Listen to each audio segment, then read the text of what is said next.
From historic Seminary Ridge in Gettysburg, Pennsylvania, this is the Seminary Explores. Conversations about people, politics, theology, and life with your host, Dr. Kristen Johnston Largen. Hi, I'm Kristen Johnston Largen here with the Seminary Explorers podcast, and my guest today is Reverend Eric Shafer, formerly Senior Vice President with Odyssey Networks, and has just been called to be Senior Pastor at Mount Olive Lutheran Church in Santa Monica, California. Welcome, Eric. Thanks, Kristen. It's good to be here. Great to have you on the program. Well, what we want to talk about today in general is religion and media. What that suggests to you, what the opportunities and some of the pitfalls are from the church, and let's start from there and just kind of see where the conversation takes us. Sure, I'm happy to talk about that. As you know, I spent 15 years of my life as the communications director for the Evangelical Lutheran Church in America in Chicago, and was there at a very ripe time in the 1990s and early part of this century when the internet came, when the ELC had its first web page. Wow. When we did a very successful advertising project in 1999 and 2000 for the church. We can talk about that actually a little bit. When we did a whole series of firsts with that, and had the staff to do and the budget to do some things. It was an exciting time. But I've always been fascinated by the intersection of religion and media, the intersection of faith and mass media. We Lutherans have a history of using mass media well. I mean, obviously, the Reformation came about because of the printing press. Right. And there are those that think the internet is the printing press for this next 500-year cycle. We can get back to that. Sure. But in the case of the Evangelical Lutheran Church in America, the ELCA and its forebears, we're kind of famous for some of the things we've done in media. In 1959, the ULCA, United Lutheran Church in America, took $1 million of surplus money. Imagine that. Surplus money. I don't know what that even looks like. Yeah. And, in 1959, what would that be today? Yeah, right. And oh, my gosh. decided to invest in children's television.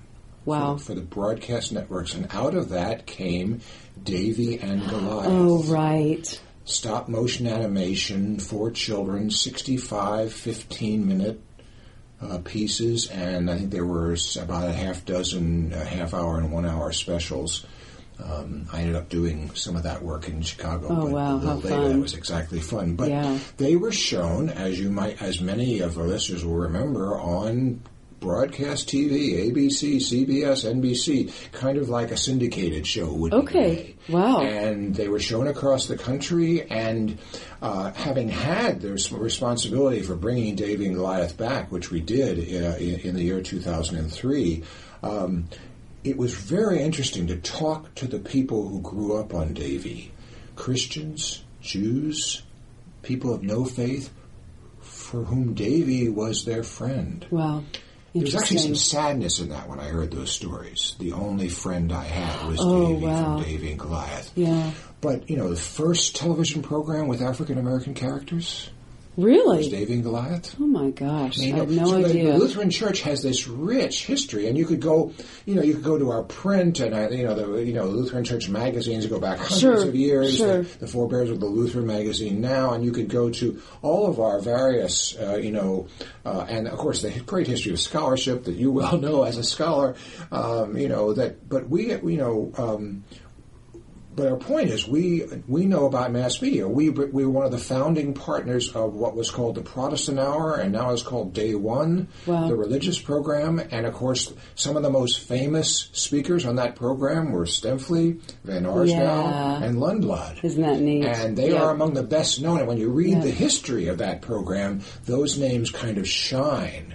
Yeah. And so we have done radio and television, but just like the problem is, of course, in those media especially, is consistency. Not consistency in quality, but keeping doing it. Sure. Impressions, as they say in advertising. And we've never had the funds to keep the impressions going. Yeah. Well, and it seems like, Eric, I mean, so thinking about radio and thinking about television, but now thinking about computers, right? It doesn't feel to me like the ELCA, the Lutheran Church, has continued continued to be at the forefront there. Is that just my own misconception, lack of understanding, or would you say that there's been, and of course, we could talk about church websites, but we probably don't want to. I mean, how would you say that, I mean, and again, you were talking about there, I mean, you mentioned the web project for the church. I mean, how it seems like from what you're saying that the ELC, well, it wasn't the ELCA then, but well, maybe it was the ELCA, was ready and poised to take advantage and really engage with some of the new computer technologies. How would you? I'm very hesitant to criticize or comment on the ELCA's communication strategies today, since I'm not there. Oh, sure, fair enough. Yeah, of course. But I think it is fair to say that with the bottom dropping out of church-wide support, that the ELCA has not been able to do the kind of work in television, either long form or short form, which is what internet television does. Oh, sure. Yeah, right. Once did. We regularly did documentaries for the broadcast networks when I was at the ELCA, and that continued until 5-8 years ago. Wow. But, there's no longer staffing for that, there's no longer money for right. that. And so I do think, but I think that's important in the sense that, and this is no fault of anyone who works at the ELCA or any presiding bishop. No. The fact that there's no money to do these things, we're behind. Yeah. Yeah.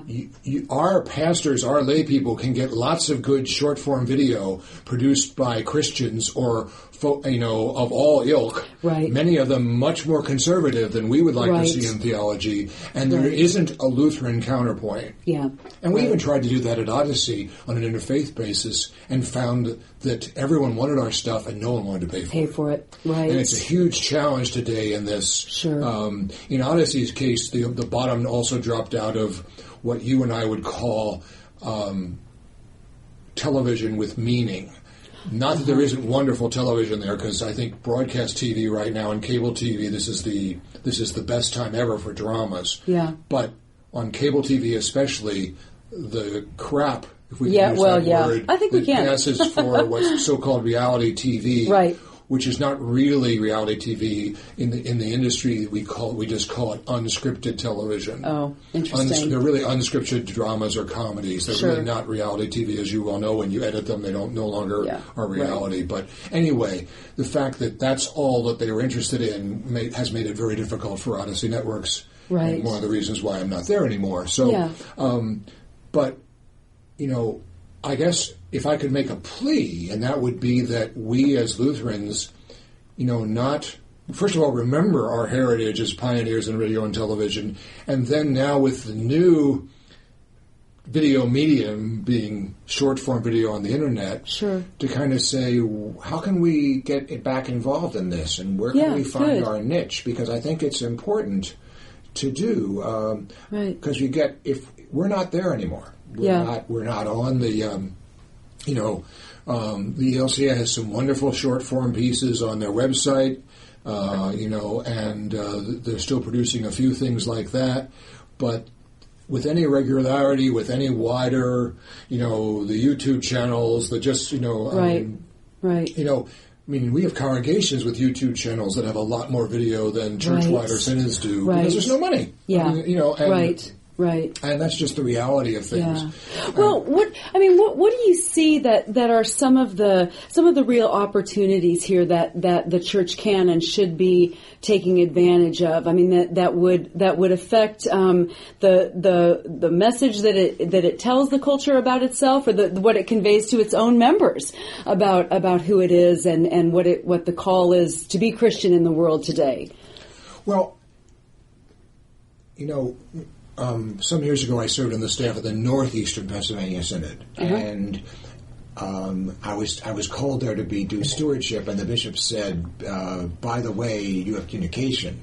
And we started to try to take communication seriously, and all of a sudden I had people at my door who were communication professionals and hadn't found a way to express that within their congregation.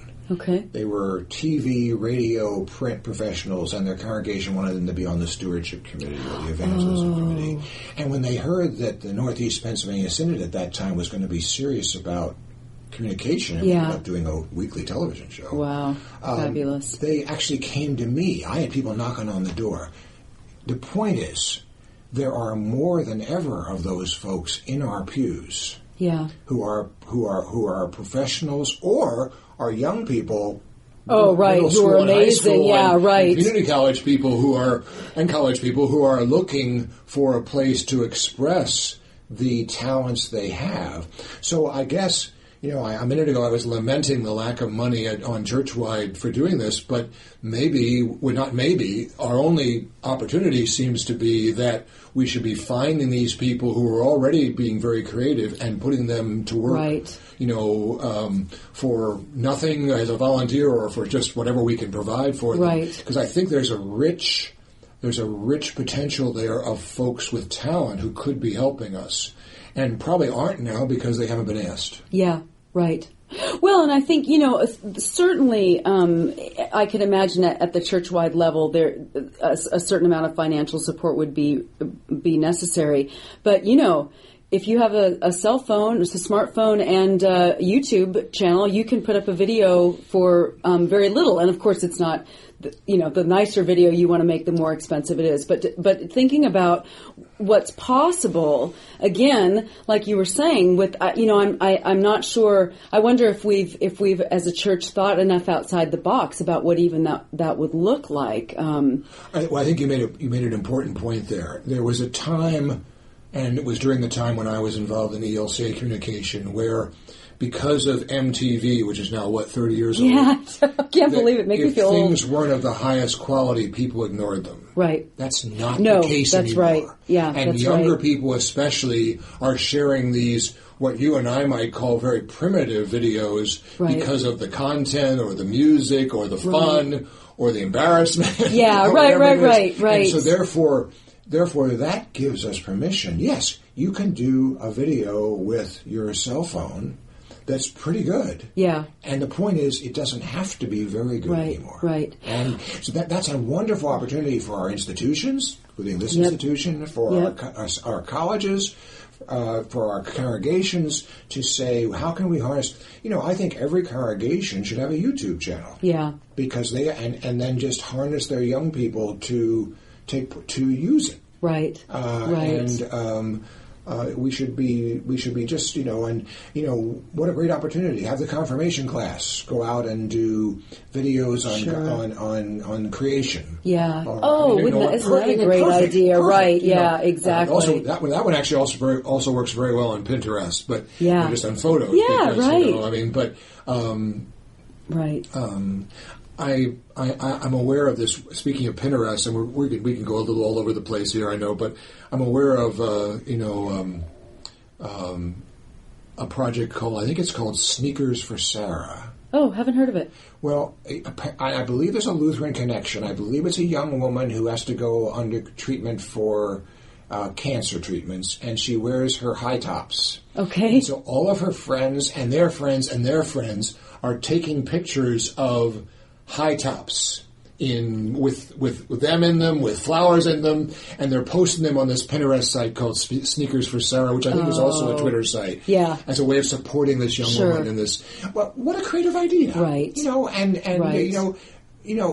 that cost any money? Yeah. Of course not. And so there are ways we can harness these new opportunities to reach out to folks. And the truth is, and this may be a topic for another discussion, but we're not going to reach a certain generation with the old. Yeah. They're just not going to respond, and so we've got to find a way to reach.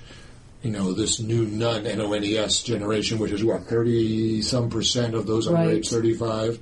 Right. And all this research I've done has shown that those numbers don't change, so they'll be 30% when they're 65. Okay. In the baby boomer generation, I think it's 12 or 17%, and that stayed the same during their whole lifespan. It isn't at some point at 60 they woke up and have said, "Oh, I'm going to die. I better go to church." No, if you don't go to church when you're 20 or 30.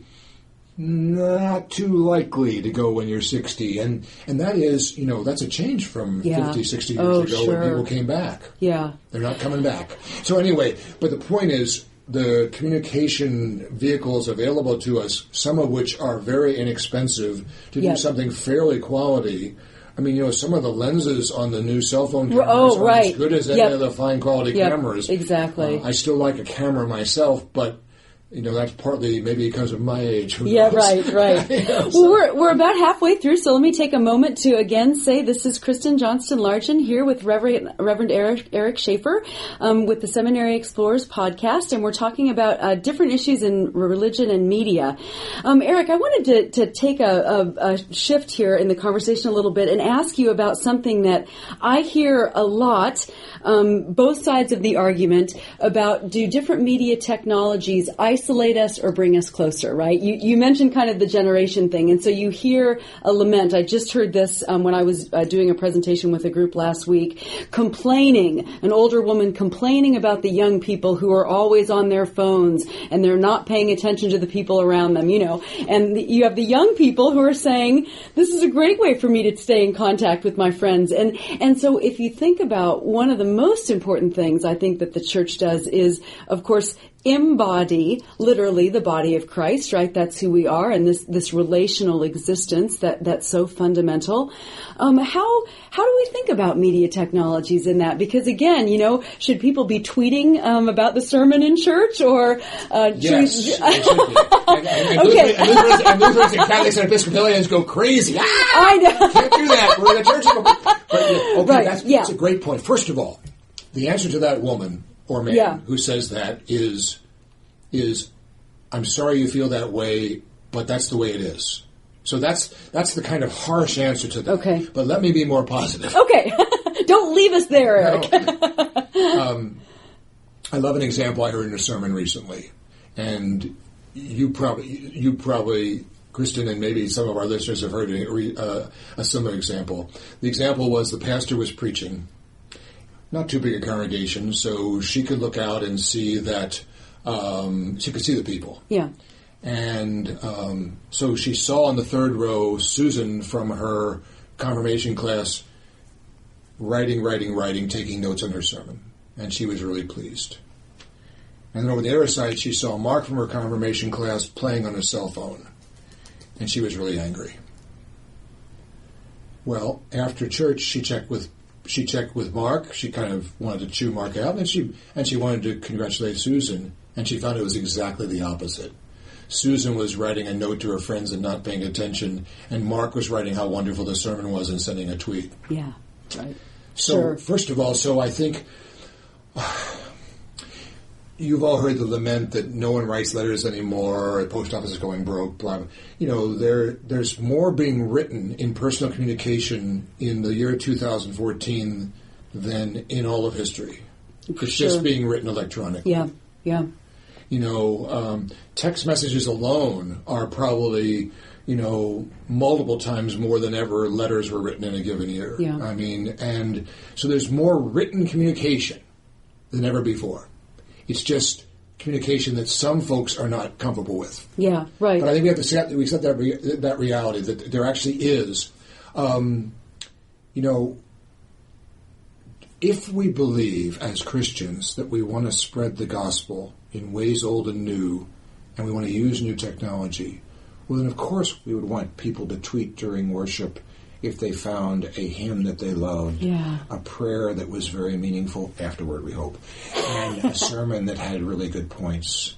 And, but that does make those of us, especially from liturgical traditions, a little antsy. We get a little worried about that. I mean, certainly starting a new congregation, I'm going to try, even in some formal ways of saying, okay, everybody, take out your smartphones and send a note. Write to somebody about how you love, how God loves you. Yeah. And, invite them to church next week. I mean, I think we have to look at those vehicles. It is unfortunate. I mean, I have a friend, when you're having a conversation with her, she's on her phone. Yeah. Writing about our conversation on Facebook. Now,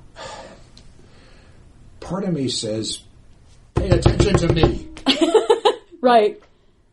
And yet, she's not writing on Facebook to her buddy about something else.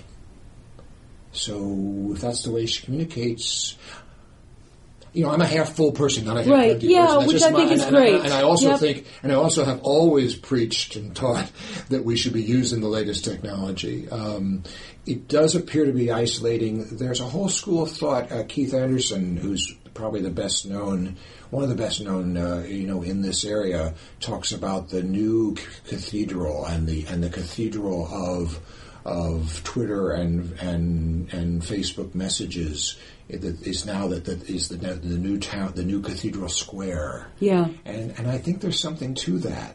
Now it has to be harnessed. It has to be not managed. I'm not saying that, but I think we have to be in there. Yep. So if we're going to leave it alone, we're going to push it off and say no, not in our. Somebody else will be there. Yep. And for those of us that are.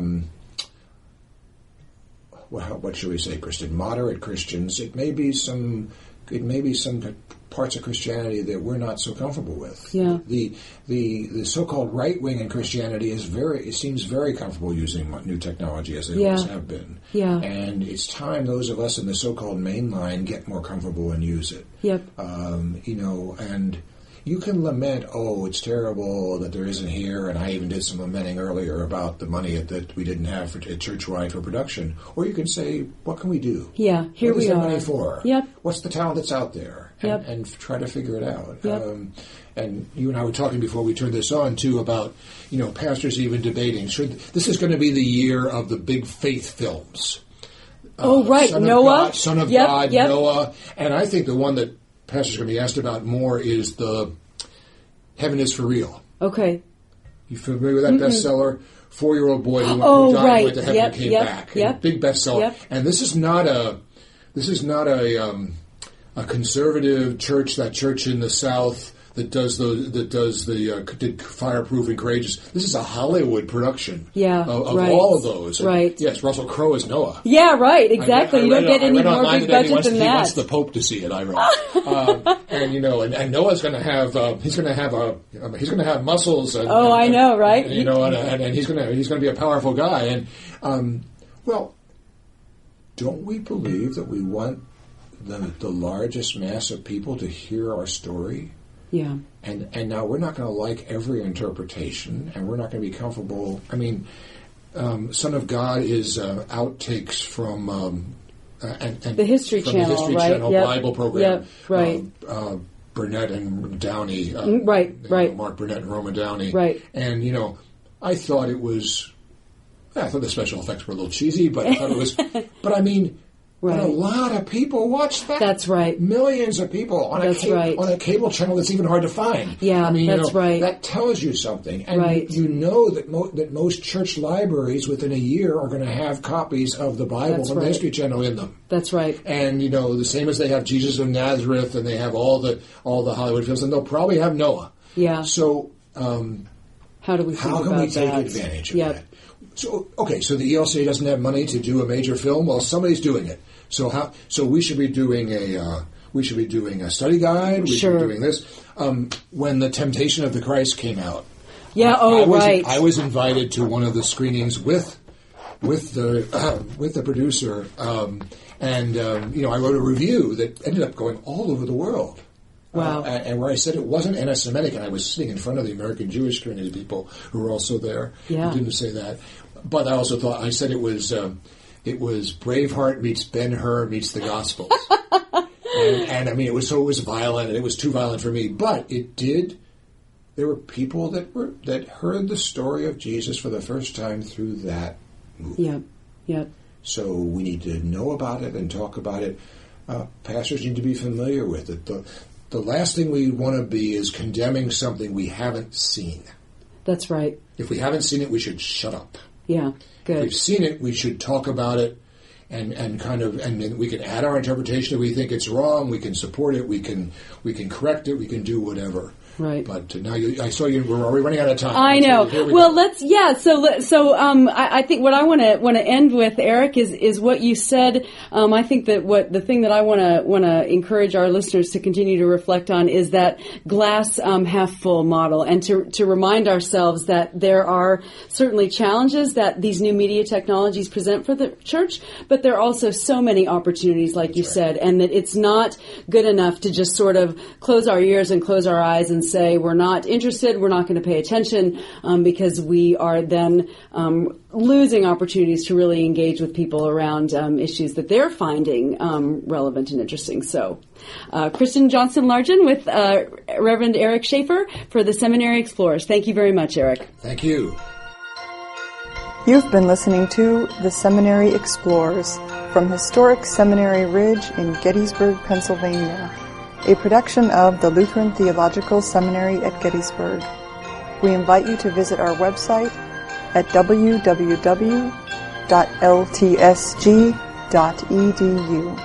All opinions expressed on this program are those of the individual speakers and are not necessarily those of Gettysburg Seminary or the Evangelical Lutheran Church in America.